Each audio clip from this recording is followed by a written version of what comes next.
Bonjour, bonjour, ici Véronique Hubert, votre formatrice et conseillère en entreprise agricole préférée, appelée Tata Véro par les intimes, spécialisée dans l'animal de compagnie et en particulier le chien et le chat. Alors, aujourd'hui, nous allons parler de la façon dont il faut procéder pour mieux faire réserver ses chiots ou ses chatons. Alors moi, je vois souvent des posts sur Facebook ou sur d'autres réseaux d'éleveurs qui annoncent des désistements, parfois plusieurs jours ou même plusieurs semaines après leur réservation, ou des personnes qui rappellent plusieurs fois sans jamais prendre de décision et qui vous tiennent en haleine comme ça, sans revenir vers vous au moment voulu. Alors, en fait, très souvent, cette réservation, elle n'est que verbale.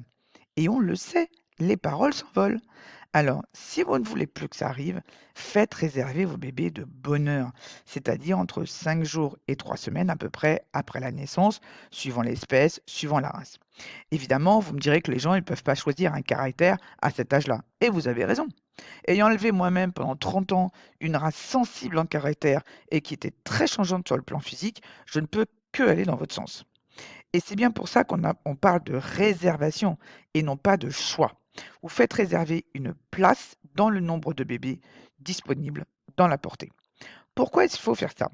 Eh bien déjà, premièrement, pour vous apporter de la trésorerie plus régulièrement. Les arts ou les acomptes que vous recevez en fonction du nombre de chiots, de chatons pendant les 2 ou 3 mois de croissance vous aideront à financer au moins une partie des frais vétos ou de nourriture de cette période.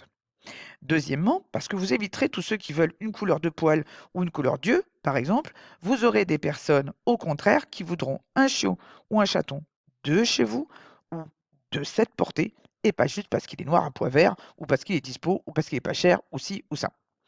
Ensuite, parce que le choix pourra se faire au moment de la disponibilité de l'animal, et non à un âge où c'est impossible.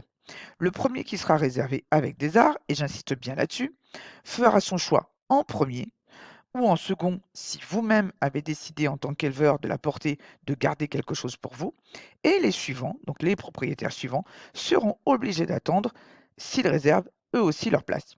Je n'ai jamais eu de chiot, moi, sur les bras avec cette méthode, pour la bonne et simple raison qu'ils savaient ce qu'ils attendaient dès le départ. Enfin, parce que ça vous laisse le choix à vous, jusqu'à la dernière minute, du chiot ou du chaton qui conviendra le mieux à la famille qui aura réservé. Vous pourrez donc définir sur le plan caractère surtout la meilleure combinaison chiot-chaton et la famille possible. Vous ne désirez plus vendre le chiot ou le chaton à la personne qui avait réservé, la loi des arts et des acomptes s'applique. Ou alors, il arrive quelque chose au chiot ou au chaton pendant sa croissance chez vous, vous pourrez toujours faire des propositions à l'acquéreur qui vous permettra de vous en sortir d'un commun accord. Et surtout, arrêtez de vous laisser mener par le bout du nez par les acquéreurs. Vous êtes les seuls, vous, éleveurs, à savoir ce qui est vraiment bon pour vos chiots ou vos chatons, tant qu'ils ne sont pas partis de chez vous.